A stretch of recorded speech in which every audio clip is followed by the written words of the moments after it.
Plastic की थैली तो बहुत भारी लग रही है। क्या होगा इसमें?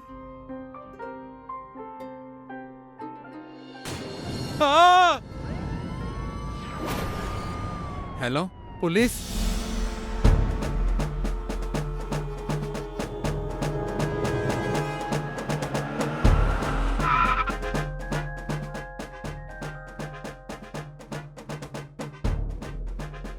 पहचान छुपाने के लिए कातिल ने विक्टिम का चेहरा बुरी तरह से बिगाड़ दिया है सर। कोई बात नहीं कामिनी जी, एक्सपर्ट इस महिला का चेहरा बना लेगा। तुम एक काम करो, आसपास के जितने भी घर हैं सबसे पूछताछ करो। Okay sir.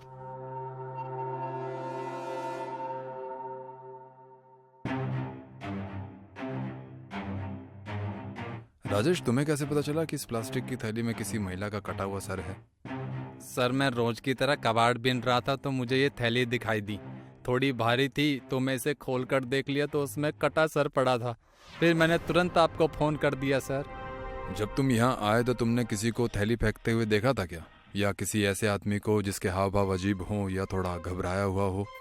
नहीं सर, जब मैं आया तो यहाँ कोई नहीं था। ठीक है, तुम जा सकते हो।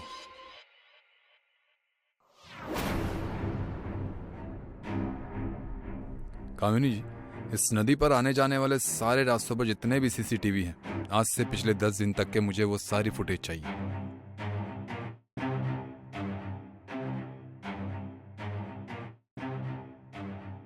सर, महिला की फोटो बन गई है।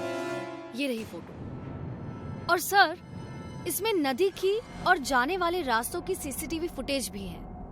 फोटो को सभी पुलिस चौकी में भेज दो और सीसीटीवी फुटेज चेक करो। मैं कमिश्नर सर के ऑफिस जा रहा हूँ और मेरे आने तक सारी रिपोर्ट चाहिए। जी सर।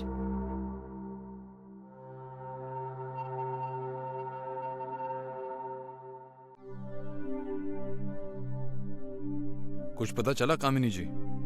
नहीं सर, किसी भी थाने से कुछ पता नहीं चला कि महिला कौन थी। ऐसे कैसे पता नहीं चला? और फुटेज का क्या हुआ? सर, उसमें भी ऐसा कुछ नहीं मिला जिससे हम कातिल के बारे में जान सके। फुटेज कहाँ है?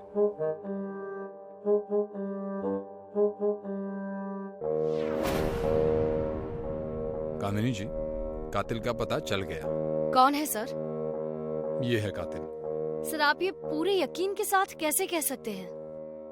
गौर से देखो इसे। इस फुटेज में और बाकी फुटेजेस में सभी लोग बिना मास्क और कैप के हैं, और ये आदमी बारिश वाले दिन में कैप पहनकर चल रहा है और कोरोना के जाने के साल भर बाद भी मास्क लगाकर घूम रहा है। पता है क्यों? क्यों सर? क्योंकि इसे भी पता है कि रास्ते में सीसीटीवी कैमरा है। लेकिन सर, ये भी तो हो सकता है कि ये आदमी गंजा हो या उसके सिर पर डैंड्रफ हो, उसके बाल झड़ते हो या उसे स्टाइल में रहना पसंद हो, और इन्हीं सब वजह से लोग कैप पहन लेते हैं सर। राइट, लेकिन इस पर शक करने का कारण ये है कामिनी जी कि ये आदमी उसी रोड के अगले सीसीटीवी फुटेज में नहीं, लेकिन 10 मिनट बाद वापसी वाले फुटेज में वो है, और इसी बीच में वो घाट है जहां हमें कटा हुआ सर मिला था। वाह सर, आप तो सच में कमाल है। अपना तो ऐसा ही है। आरटीओ ऑफिस से इस बाइक की डिटेल्स निकालिए।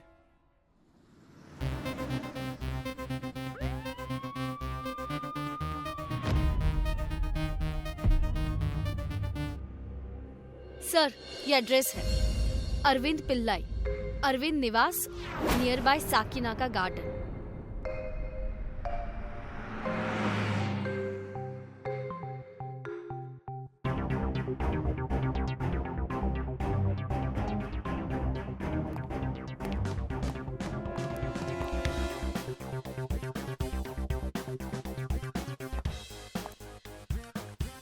अरविंद पिल्लाई? जी हाँ, कहिए। मैं इंस्पेक्टर राठौर। आप इस महिला को जानते हैं? जी हाँ, ये सुलोचना जी हैं, मेरी किराएदार। बोलिए, क्या बात है? इनका कत्ल हो गया है 2 दिन पहले। तुम्हें नहीं पता क्या? किसने मारा?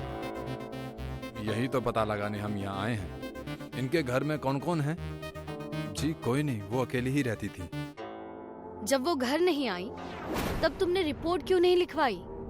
सर, इसलिए नहीं लिखवाई क्योंकि सुलोचना जी का ऐसा करना रूटीन था। कभी कभी तो 15-20 दिन घर नहीं आती थी। हो सकता है उनका काम ऐसा हो। सर, इस अरविंद को देखकर ऐसा लगता नहीं है सर कि इसने कत्ल किया होगा। तुम्हें ऐसा क्यों लगता है? देखा नहीं सर आपने? हमसे बात करते हुए वो कितना नॉर्मल था, जबकि पुलिस का नाम सुनते ही अपराधियों के पसीने छूट जाते हैं, हाथ पैर कांपने लगते हैं सर। बात तो तुम्हारी सही है कामिनी। पुलिस का नाम सुनते ही लोगों के हाथ पैर। अरविंद से एक बार और मिलना पड़ेगा। चलो।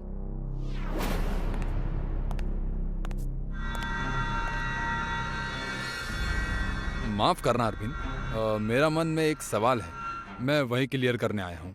तुम्हारे हाथ में ये चोट कैसे लगी? घर के साफ सफाई में लग गई थी sir. If you don't mind, हम तुम्हारा साफ सुथरा घर भी देखना चाहते हैं। देखिए, आप लोग ऐसे किसी के घर में नहीं घुस सकते, पर हम तो घुस चुके हैं अरविंद जी। पूरे घर की तलाशी लो।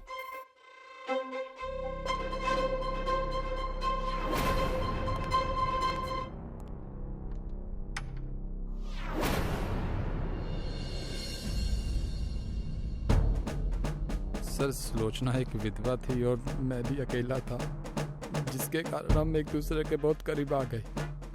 एक दिन मुझे कुछ पैसों की ज़रूरत थी तो मैंने सुलोचना से 5 लाख रुपए लिए थे, लेकिन वो पैसे बिजनेस में डूब गए, जिसकी वजह से वो मुझे आए दिन टॉर्चर कर रही थी सर।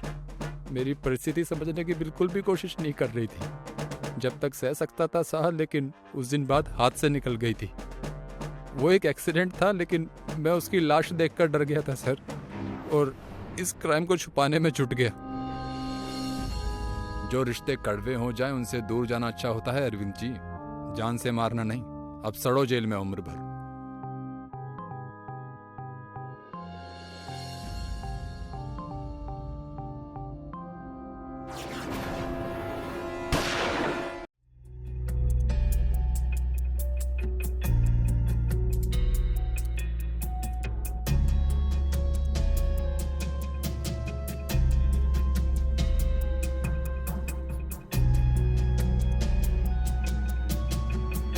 कभी सोचा भी नहीं था कि बाबूजी की इतनी दर्दनाक मौत होगी। इतना कहा कि अंकल की उम्र हो गई है, गाड़ी मत चलाया कीजिए, लेकिन बेकार की बातें मत सोचिए भैया। अगर ये नॉर्मल एक्सीडेंट होता तो इंस्पेक्टर इतनी इंक्वायरी नहीं करता। थोड़ा सब्र कीजिए। इंस्पेक्टर, आपने इंस्पेक्शन कर लिया है? इज इट नॉर्मल एक्सीडेंट या कुछ गड़बड़ है?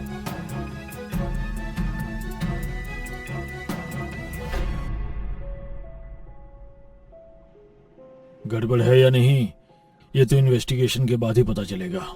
फिलहाल इतना जान लीजिए कि कार की ब्रेक लाइन टूटी हुई है और इसी वजह से आपके पिताजी दयानंद जी का एक्सीडेंट हुआ। ये एक्सीडेंट नहीं है, मर्डर है। मारा गया है दादाजी को। 2 दिन पहले ही तो गाड़ी सर्विस होकर आई थी, ऐसे कैसे ब्रेक फेल हो सकते हैं? दीक्षा बेटा, ये तुम क्या कह रही हो? इंस्पेक्टर, ये मेरी बेटी दीक्षा है। ये अपने दादाजी से बहुत प्यार करती थी, इसीलिए कुछ भी बोल रही है। आप इसकी बातों पर। नहीं पापा, मैं कुछ भी नहीं बोल रही हूँ, सच बोल रही हूँ। दादाजी की कार 2 दिन पहले ही सर्विस होकर आई है, सब परफेक्ट था। बिलीव मी, उनका खून हुआ है।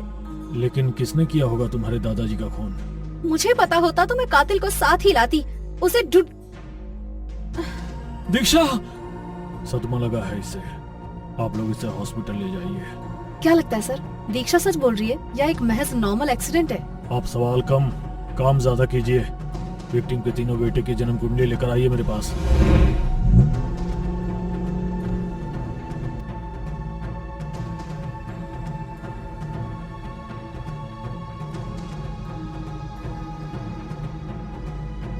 क्या पता चला? सर वो तो बता देती हूँ, लेकिन मुझे जानना है कि आपने एक्सीडेंट स्पॉट पर मुझसे इतना रूडली बात क्यों किया? आप तो ऐसे कभी नहीं करते।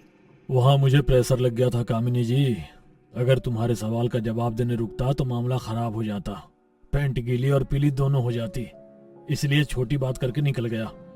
अब जल्दी बताओ, क्या कहती है सबकी जन्म कुंडली? जी सर, दयानंद जी का कपड़ों का कारोबार है, लेकिन बढ़ती उम्र की वजह से 2-3 सालों से अपने धंधे पर ध्यान नहीं दे पा रहे थे, तो उनके बेटों ने धंधे की पूरी जिम्मेदारी अपने कंधों पर ले ली। ऐसा होते ही सब कुछ गड़बड़ हो गया। रतन, सुरेश और मेहुल धंधे को बराबर संभाल नहीं पा रहे थे। वो दूसरा धंधा करना चाहते थे, लेकिन दयानंद जी ने इसकी परमिशन नहीं दी।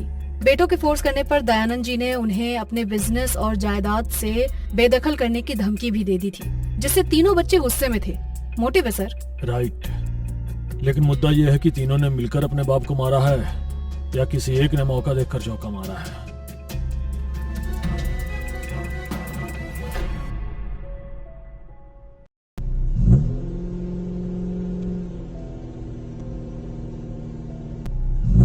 इंस्पेक्टर, आप तो मुझे पुलिस स्टेशन ले जा रहे थे, मगर ये रास्ता तो आपके पुलिस स्टेशन को नहीं जाता।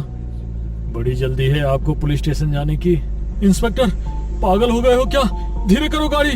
नहीं कर सकता, ब्रेक फेल हो गए हैं। मर गए। भगवान का लाख लाख शुक्र है कि हम बच गए। बच तो गए, लेकिन ये ब्रेक अचानक फेल कैसे हो गए? हाईवे पर ब्रेक फेल होने के बाद भी जिंदा हो इंस्पेक्टर। इन्वेस्टिगेशन से पहले इस बात की खुशी तो मना लो। काश पापा की गाड़ी चट्टान से टकराने की वजह ऐसे ही किसी रेत के टीले से टकराती तो वो। आपको ब्रेक ठीक करना आता है क्या?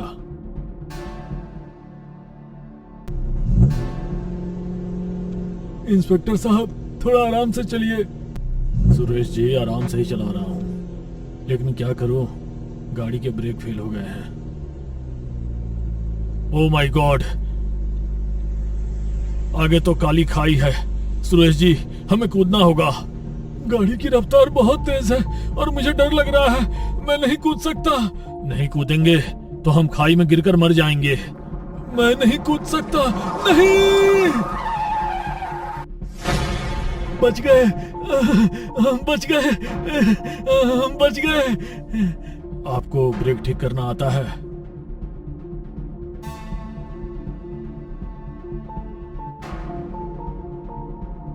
क्या हुआ सर? ब्रेक फेल के नाटक ने कुछ काम किया? आप बहुत सवाल करने लगी हैं कामिनी जी।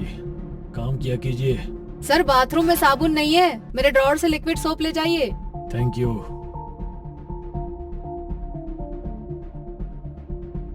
अरे इंस्पेक्टर साहब, क्या हुआ? आप यहाँ ऐसे क्यों खड़े हैं? गाड़ी का ब्रेक ठीक से काम नहीं कर रहा है मेहुल जी। मैकेनिक को फोन किया था पर वो फोन नहीं उठा रहा।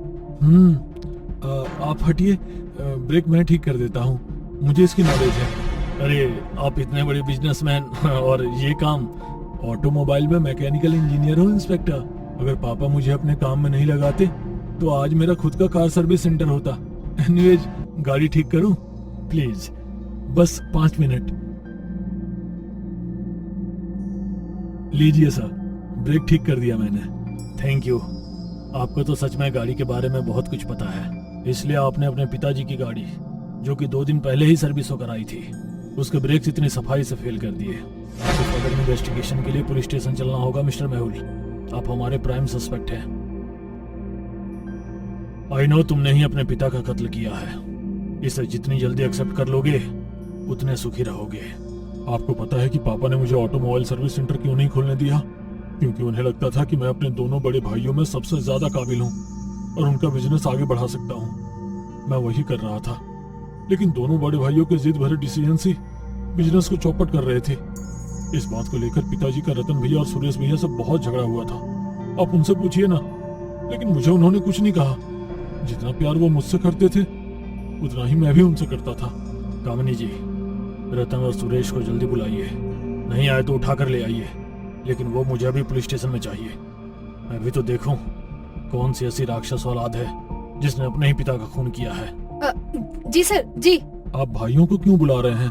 उनके और पिताजी के बीच हुए झगड़े का राज खोलने के लिए। दादाजी, क्यों चले गए आप?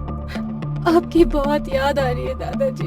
बेबी, दादाजी के खून में किसे पकड़ा गया? पुलिस इन्वेस्टिगेशन कर रही है, कुछ पता चलेगा तो बताऊंगी। अरे आप कब आई? कुछ पता चला? दादाजी की कार ब्रेक लाइन किसने कट की? अभी तक तो कुछ नहीं पता चला है। वैसे आपके पापा और बड़े चाचा सुरेश जी कहाँ हैं? उनका फोन नहीं लग रहा है। वो दोनों तो कारोबार के सिलसिले में शहर से बाहर गए हैं। ठीक है, आए तो पुलिस स्टेशन भेज देना। सर, रतन और सुरेश दोनों बिजनेस के चक्कर में शहर से बाहर गए हैं। लेकिन मुझे वहाँ एक चीज अजीब लगी। जब मैं वहाँ पहुँची तो दीक्षा किसी से हंस हंस कर बात कर रही थी। है तो वो बच्ची ही, लेकिन मेरी सिक्स सेंस ने उस पर शक कर डाला। ये रही उसकी सीडीआर रिपोर्ट। एक कार और गेम ब्लॉगर है विक्की, उससे उसकी रोजाना बात होती है। शायद जब मैं वहाँ पहुँची थी तब भी वो उसी से बात कर रही थी। और एक्सीडेंट वाले दिन विक्की की मोबाइल की लोकेशन दयानंद के घर के आसपास की ही है। अगर ऐसा है तो हो सकता है दीक्षा हमसे माइंड गेम खेल रही है। ऐसा करो, रतन और सुरेश के आते ही दोनों को भी उठा लो। अब रोने से क्या फायदा, ये तो जुर्म करने से पहले सोचना चाहिए था। बताओ क्यों मारा दयानंद जी को? मैं और विक्की एक दूसरे से बहुत प्यार करते हैं। दादाजी को ये बात पता चल गई थी। उन्होंने हमें दूर रहने की वार्निंग भी दी थी, जिसके कारण हम उनसे गुस्सा थे। उनकी वजह से ना तो हम एक दूसरे से बात कर पा रहे थे और ना ही मिल पा रहे थे। इस बात से चिढ़कर हम दोनों ने एक प्लान बनाया। उस दिन मैंने विक्की की डायरेक्शन में दादाजी की कार की ब्रेक लाइन और घर के फोन के वायर कट कर दिए। फिर प्लान के अनुसार जैसे ही दादाजी आए, विक्की, जो कि उस वक्त मेरे कमरे में ही था, वो वहाँ से निकला और दादाजी को देखकर शॉक्ड होने की एक्टिंग करके वहाँ से भाग गया। दादाजी कार लेकर उसके पीछे भागे, जिसके बाद वही हुआ जैसा सोचा था। एक्सीडेंट में दादाजी मर गए। मर नहीं गए, बल्कि मार दिया तुम दोनों ने। इंस्पेक्टर साहब, लगता है हमारी ही परवरिश में कोई कमी रह गई थी, जो मेरी बेटी ने ऐसा कुकर्म किया। इसे मेरी नजरों के सामने से ले जाइए, ले जाइए। रतन जी, हर चीज माँ बाप नहीं दे सकते। कुछ फैसले बच्चों के हाथ में भी होते हैं। आपकी बेटी गलत ट्रैक पर अपनी चॉइस से गई है, इसमें आपकी कोई गलती नहीं है।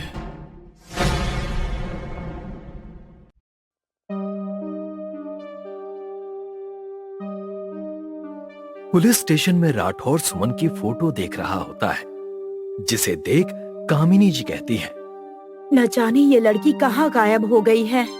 चिंता मत कीजिए कामिनी जी, अब केस हमारे हाथों में है तो जल्दी ही हम इसे ढूंढ निकालेंगे। इतने में ही पुलिस स्टेशन में भागते हुए प्रिया आती है और कहती है, सर, मेरी दोस्त को बचा लीजिए। पहले आप बैठ जाइए, फिर आराम से बताइए। मेरी एक दोस्त है जो मेरी रूममेट भी है। उसने अभी सुसाइड करने की कोशिश की। फिलहाल मैंने उसको ये करते देखा तो रोक दिया। अब आप लोग ही उसको बचा सकते हैं। लेकिन अचानक क्यों? लाइफ में कुछ तो हुआ होगा जो वो सुसाइड जैसा कदम उठा रही है। क्या हुआ था? बताओ सच सच। मुझे भी कुछ नहीं पता, बस कल जब से इंटरव्यू देकर वापस आई है तब से अजीब बातें करती है और तब से ही परेशान थी। लेकिन मुझे ये नहीं पता था कि वो इतनी परेशान है कि सुसाइड जैसा सोच रही है। अब आप ही कोई हल निकालिए। कोई बात नहीं, चलो चलकर देखते हैं आखिर मामला है क्या। राठौर और कामिनी प्रिया के साथ उसके घर जाते हैं। तब राठौर नेहा से सवाल करता है, लेकिन नेहा राठौर को कोई जवाब नहीं देती है। हेलो नेहा, मैं इंस्पेक्टर राठौर हूं। आखिर ऐसे क्या वजह है जो तुम ऐसा कदम उठा रही हो? आखिर हुआ क्या है ये तो बताओ। इसके बाद राठौर प्रिया से पूछताछ करता है। प्रिया, आखिर ऐसा क्या हुआ जो नेहा ने सुसाइड की कोशिश की? अगर कुछ भी मालूम है तो प्लीज बताओ, छोटी से छोटी बात भी। मुझे कुछ खास तो नहीं पता, लेकिन 2 दिन पहले तक सब ठीक था। नेहा तो काफी खुश थी कि उसे जल्दी ही एक मूवी में कास्ट किया जाएगा। इसका मतलब नेहा के साथ कुछ तो हुआ इन 2 दिनों में। अगर नेहा को बचाना है तो हमें उसके सुसाइड की वजह जाननी होगी। जी सर, आपने बिल्कुल ठीक कहा, लेकिन पता कैसे करें? वो वजह क्या है जिसने नेहा को सुसाइड करने पर मजबूर किया? सर, एक और बात, कल से ही नेहा का फोन भी मिसिंग है। मैंने पूछा उससे, लेकिन वो कुछ भी नहीं बता रही है। कामिनी जी, आप नेहा के फोन की लोकेशन ट्रेस कीजिए, पता तो चले कि आखिर फोन गायब हुआ कहाँ है। कामिनी राठौर के इंस्ट्रक्शंस फॉलो करने लगती है। तभी राठौर नेहा से कहता है, नेहा डरो मत, क्या हुआ है वो बताओ। ऐसे परेशान होकर बिना किसी से बात किए सीधे सुसाइड करना कोई सॉल्यूशन नहीं है।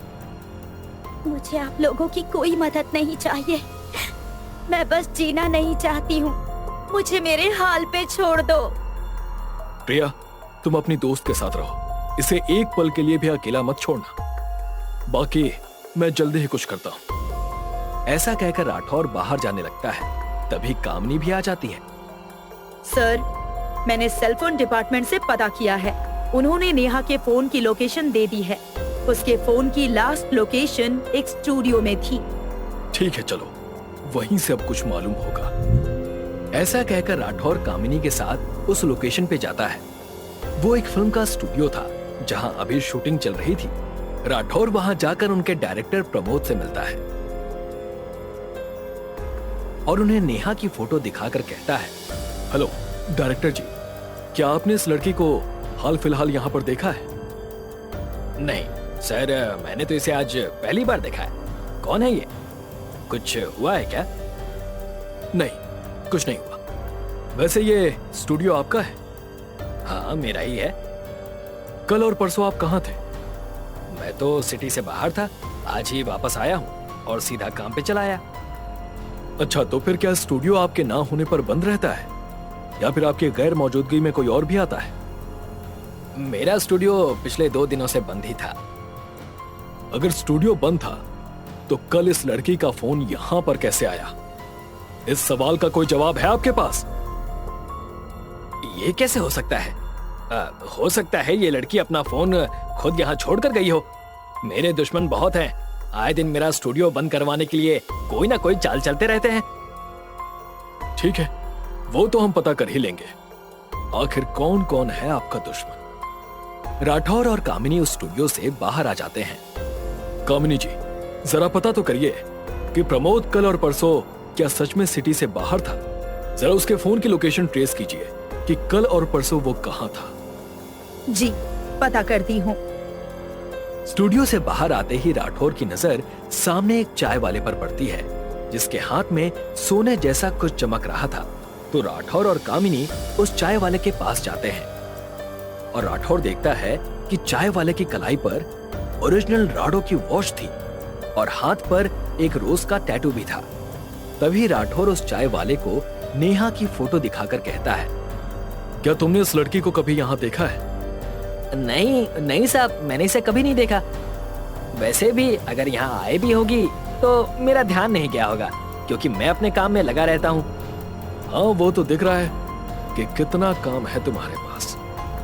कामिनी धीरे से राठौर से कहती है, सर, इसके हाथ में आपने सोने की वॉच देखी? इतनी छोटी सी दुकान से करोड़ों की घड़ी ली है। दाल में कुछ तो काला है। कामिनी जी, पूरी दाल ही काली है। तभी राठौर की नजर एक शॉप पर जाती है जिसके बाहर कैमरा लगा हुआ है, जिसमें स्टूडियो में आने और जाने वाला भी दिख रहा है। तब राठौर और कामिनी जाकर उस कैमरे का फुटेज देखने लगते हैं। कैमरे की फुटेज में कल के टाइम स्टूडियो में 3 आदमी गए और एक नेहा गई, लेकिन वापस आने के टाइम 2 औरतें बुरखे में आई, जिसमें एक व्हील चेयर पर थी तो दूसरी व्हील चेयर चला रही थी, और 2 आदमी अलग अलग बाहर आए। कामिनी जी, आपने कुछ देखा? हाँ, यही कि नेहा तो बाहर आई ही नहीं। सिर्फ 2 बुरखे वाली औरतें बाहर आई और 2 आदमी आए, यानी नेहा अभी भी स्टूडियो के अंदर ही कहीं है। कामिनी जी, जो लड़की व्हील चेयर पर है वो नेहा है। उसके बुरके के नीचे कपड़े और जूते देखो, ये वही कपड़े और जूते हैं जो अंदर जाते वक्त नेहा ने पहने हुए थे। और नेहा को ले जाने वाली कोई औरत नहीं है, बल्कि वो एक आदमी है। उसके हाथ और पैर देखिए। हाँ सर, आपने बिल्कुल ठीक कहा। और इसके हाथ पे तो रोज का टैटू है और इसने भी सोने की वॉच पहनी हुई है। जी कामिनी जी, कुछ समझिए आप? सर, आप तो कमाल है। अब चाय वाले को पकड़कर उससे सब उगलवा लेते हैं कि आखिर क्या हुआ था नेहा के साथ ऐसा। नहीं, ये इतना आसान नहीं है। ध्यान से देखिए, इस आदमी के राइट हैंड पर टैटू है, जबकि बाहर जो चाय वाला है उसके लेफ्ट हैंड पर टैटू है। लेकिन कहीं ना कहीं ये चाय वाला इन सब में शामिल तो है। फिर अब? प्रमोद के फोन की रिपोर्ट आ गई क्या? हाँ जी सर, प्रमोद का फोन कल और परसों इसी सिटी में ही था, यानी ये प्रमोद भी शामिल है और झूठ बोल रहा है। चलकर उसको ही पकड़ लेते हैं। नहीं, पहले हमें सारे सबूत इकट्ठे करने होंगे। इतने में राठौर के पास प्रिया का फोन आता है कि नेहा ने फिर से सुसाइड करने की कोशिश की है। कामिनी और राठौर दोनों ही प्रिया के घर जाते हैं। सर, आप कुछ करिए, वरना ये नेहा अपनी जान ले ही लेगी। जब उसने सुसाइड करने की कोशिश की तो तुम कहाँ थी? मैं थोड़ी देर के लिए घर का सामान लाने मार्केट गई थी और आई तो देखा कि गेट खुला हुआ था और नेहा पंखे से लटकी हुई थी। वो तो मैंने तुरंत ही आसपास के लोगों को आवाज देकर बुलाया और उसकी जान बच गई। नेहा है कहाँ पर? सिटी अस्पताल में। अभी वो खतरे से बाहर है, लेकिन कब तक ऐसा रहेगा?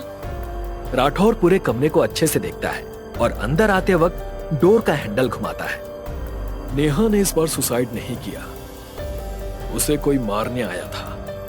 ऐसा कैसे हो सकता है? सर, आप ये कैसे कह सकते हैं? कामिनी जी, डोर का हैंडल टूटा हुआ है। अगर नेहा को सुसाइड करना होता तो वो डोर का हैंडल क्यों तोड़ती? और जिस फैन में फांसी लगाने के लिए फंदा डाला गया वो काफी ऊंचा है और आसपास ऐसा कुछ नहीं है जिसकी हेल्प से नेहा ने ये किया हो। यहाँ कोई तो ऐसा आया था जो नेहा से लंबा है और उसने नेहा को मारकर सुसाइड दिखाने के लिए ये सब किया। यानी हम बिल्कुल सही डायरेक्शन में जा रहे हैं। कुछ तो बहुत बड़ा क्राइम है जिस वजह से ये क्रिमिनल नेहा की जान लेने तक आ गया। सर, मेरी दोस्त को बचा लीजिए। तुम चिंता मत करो, राठौर सर के होते नेहा को कुछ नहीं होगा। इसके बाद राठौर, कामिनी और प्रिया अस्पताल जाते हैं और नेहा से मिलते हैं। नेहा, देखो आज वो लोग तुम्हें मारने आए हैं। अगर तुम हमारी मदद करोगी उन्हें पकड़ने में तो हम उनको पकड़ पाएंगे, लेकिन तुम्हें सच बताना होगा। आखिर कैसे पकड़ेगा राठौर मुजरिमों को और आखिर कौन से क्राइम का शिकार हुई है नेहा? आगे की कहानी जानने के लिए बने रहिए हमारे चैनल पर। मिस्टर और मिसेस शर्मा के घर शादी के 5 साल के बाद जब बेटी ने जन्म लिया तो पूरे घर के लोग बहुत खुश थे। उसके पहले जन्मदिन पर उन लोगों ने शानदार पार्टी का आयोजन किया। शहर के नामी गिरानी लोग उस पार्टी में आए हुए थे। मिसेस शर्मा तो अपनी बेटी को एक पल के लिए भी खुद से दूर नहीं कर रही थी। तभी अचानक घर की लाइट चली गई और कोई मिसेस शर्मा की गोदी से बच्चे को छीन कर ले गया। मिसेस शर्मा शोर मचाने लगी। जब तक कोई कुछ समझ पाता पूरे घर की लाइट वापस आ गई, मगर उनकी बेटी का कोई पता नहीं था। सिक्योरिटी, कोई है? जल्दी से पता करो, अभी कोई ज्यादा दूर नहीं गया होगा। ढूंढो मेरी बेटी को। आप फिक्र ना करें, हो सकता है वो इस पार्टी को छोड़कर ही ना जा सका हो। हम लोग आसपास ढूंढने जाते हैं। अरे कोई पुलिस को भी तो फोन करो। Hello, police station. जैसे ही पुलिस स्टेशन खबर गई, इंस्पेक्टर राठौर और कामिनी जी तुरंत पार्टी में पहुंच गए और सारी घटना के बारे में जानकर मिस्टर शर्मा से सवाल करने लगे। यह पार्टी में जो भी लोग मौजूद हैं तब आपने इनवाइट किए हैं या किसी और ने भी कुछ लोगों को इनविटेशन भेजे हैं? आप भी कैसी बातें कर रहे हैं सर? मेरी पार्टी है तो इनविटेशन भी मैं ही भेजूंगा ना। हमें सारे गेस्ट की लिस्ट चाहिए। गेस्ट की लिस्ट चाहिए? मतलब क्या है इसका? आप लोग हम पर शक कर रहे हैं? देखिए, एक छोटी बच्ची गायब हुई है और उसको ढूंढने के लिए हम सब पर शक करेंगे। हमें अपना काम करने दीजिए। कामिनी जी, आप तुरंत आसपास के रास्ते पर गाड़ियों की चेकिंग चालू करवा दीजिए। कोई भी गाड़ी बिना चेकिंग के आगे नहीं जानी चाहिए। इस बंगले के सीसीटीवी और आसपास के बंगले की सीसीटीवी के फुटेज चेक करिए, शायद कोई क्लू मिल जाए। Yes sir. राठौर कामिनी जी अपनी इन्वेस्टिगेशन कर रहे थे, मगर मिसेस शर्मा का रो रो कर बुरा हाल था। मैम प्लीज आप रोना बंद कीजिए और हमारे साथ कोऑपरेट कीजिए। आपको किसी पर शक है? कामिनी जी की बात सुनकर मिसेस शर्मा ने नामे गर्दन हिला दी। मेरी बेटी पिछले 2 घंटे से लापता है और आप लोग यहीं पर सबसे पूछताछ कर रहे हैं। प्लीज उसे ढूंढ कर लेकर आइए। सर, आप मत समझाइए हमें कैसे काम करना है। गाड़ियों की तलाशी में कुछ हासिल हुआ या आसपास के सीसीटीवी कैमरा में कोई फुटेज मिली? पिछले 2 घंटे में इस घर से कोई भी गाड़ी बाहर नहीं गई है। केवल एक लोडिंग ऑटो ही यहाँ से निकला है और वो ऑटो केटरिंग सर्विसेज वालों का ही था। कैटरिंग सर्विस वाले का ऑटो? शर्मा जी, आपकी कैटरिंग कौन देख रहा था? उसे बुलाइए। इंस्पेक्टर राठौर के कहने पर तुरंत कैटरिंग वाले को बुलाया जाता है, मगर कैटरिंग वाला इंस्पेक्टर के सामने आते हुए कांप रहा था। क्या हुआ? इंस्पेक्टर राठौर का नाम सुनकर अपनी दादी नानी याद आ गई? यदि डर लगता है तो गलत काम क्यों करते हो? सर, मैंने कोई गलत काम नहीं किया, वो तो बस ऐसे ही। जब घर की लाइट गई थी और बच्ची गायब हुई थी, उसके बाद तुम्हारा लोडिंग ऑटो इस घर से रवाना हुआ था। उस लोडिंग ऑटो में क्या था? मैम, पार्टी लगभग खत्म होने वाली थी। जो एक्स्ट्रा बर्तन और सामान था वो सब लोडिंग ऑटो में भिजवाया था। वो ऑटो तुम्हारा परमानेंट है या रैंडम किसी को बुलाते हो? सर, वैसे तो हमारा परमानेंट ऑटो है, मगर कल वो खराब हो गया था, इस कारण उस ऑटो वाले ने अपने दोस्त को भेजा था। उस ऑटो वाले का नंबर मिल जाएगा या कोई पता या ठिकाना? कामिनी के पूछने पर केटरिंग वाले ने उस ऑटो वाले का मोबाइल नंबर दे दिया। कामिनी ने अपने मोबाइल से उस नंबर को डायल किया तो नंबर स्विच ऑफ आ रहा था। तभी सन्नाटे को चीरते हुए मिस्टर शर्मा की फोन की रिंग बजने लगी। हेलो, कौन? मुझे नहीं पहचाना? इतनी जल्दी भूल गया शर्मा? अपनी बेटी की खैरियत चाहता है तो अपने आसपास इकट्ठा हुई भीड़ को अपने अपने घर रवाना करो और इंस्पेक्टर को भी विदा करो, उसके बाद मुझसे बात करना। अपहरणकर्ता की बात सुनकर मिस्टर शर्मा हाथ जोड़कर सभी को अपने घर रवाना करते हैं। फिर इंस्पेक्टर राठौर और कामिनी जी से भी जाने की गुजारिश करने लगे। सर, आप खामखा परेशान हो रहे हैं, हमें अपना काम करने दीजिए, जल्दी आपकी बेटी को ढूंढ लेंगे। यदि मेरी बेटी जिंदा रही तो ही तो उसे ढूंढ पाओगे ना। अभी आप लोग चले जाइए। मिस्टर शर्मा के बार बार इंसिस्ट करने पर वे लोग उनके घर से बाहर आ गए। सर, आपने आसानी से शर्मा की बात मान ली, हमें रुककर वहाँ पर थोड़ी पूछताछ तो करनी थी। कामिनी, उस बच्ची को ढूंढने के लिए हमारा बाहर आना जरूरी था, क्योंकि बच्ची वहां से निकल चुकी थी। यदि हम लोग जिद कर वहां पर रुकते तो हो सकता है वो किडनैपर बच्ची को नुकसान पहुंचाता। उसकी सुरक्षा के लिए मैंने ये कदम उठाया। मगर सर, अब क्या? फिक्र मत करो, मैंने शर्मा के घर से निकलने से पहले उनके घर में एक ट्रांसमीटर फिट कर दिया है। उन लोगों की सारी बातें हमें आराम से सुनाई देगी। सर, आप तो कमाल हो, ऐसा कैसे कर लेते हैं आप? अपना तो ऐसा ही है। घर के बाहर राठौर और कामिनी बात कर रहे थे, तभी शर्मा के फोन पर दोबारा किसी का फोन आया। तुमने सभी को खुद से दूर भेजकर बहुत अच्छा काम किया, मगर अब अपनी बेटी से मिलना चाहते हो तो 20 लाख रुपए लेकर शहर के बाहर स्थित ढाबे पर रात के 2 बजे पहुंच जाना। मिस्टर शर्मा किडनैपर की बात मान लेते हैं और तुरंत 20 लाख रुपए के इंतजाम में जुट जाते हैं। दूसरी तरफ इंस्पेक्टर राठौर और कामिनी ने किडनैपर और मिस्टर शर्मा की पूरी बात सुन ली थी। सर, इस किडनैपर ने तो बड़ा हाथ मारा है।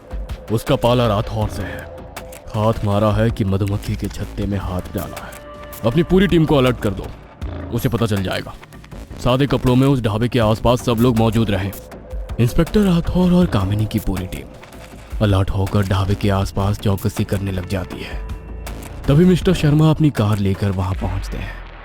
तभी मिस्टर शर्मा का फोन बजने लगता है। फोन पर उनकी बेटी की रोने की आवाज सुनाई दे रही थी। बेटा कहाँ है? लाडो, घबरा मत, तेरे पापा आ गए हैं, तू जल्दी हमारे पास होगी। मिस्टर शर्मा बात कर ही रहे थे कि फोन कट गया। Hello hello hello. तभी मोबाइल पर एक मैसेज आया। मिस्टर शर्मा, अपनी बेटी की आवाज सुन लेना। अब यदि उससे मिलना चाहते हो तो तुम्हारी गाड़ी की डिक्की में जो पैसे रखे हैं उसे चुपचाप टेबल नंबर 3 पर रखकर चले जाओ। तुम्हारी बेटी तुम्हारे घर पहुंच जाएगी। मिस्टर शर्मा दोबारा उस नंबर पर फोन लगाने की कोशिश करते हैं, मगर फोन नॉट रीचेबल था। उनके पास किडनैपर की बात मानने के अलावा कोई चारा ना था, तो चुपचाप पैसे निकालकर टेबल पर रखकर चले गए और घर पर अपनी बेटी का इंतजार करने लगे। तभी उनके घर की डोरबेल बजी। मिस्टर शर्मा ने तुरंत उठकर दरवाजा खोला तो सामने इंस्पेक्टर राठौर और कामिनी खड़े थे। आप लोग यहाँ? आपसे कहा था ना इस केस से दूर रहना। आपको तो सर का शुक्रिया कहना चाहिए, आपके पैसे भी बच गए और बेटी भी। ये लीजिए।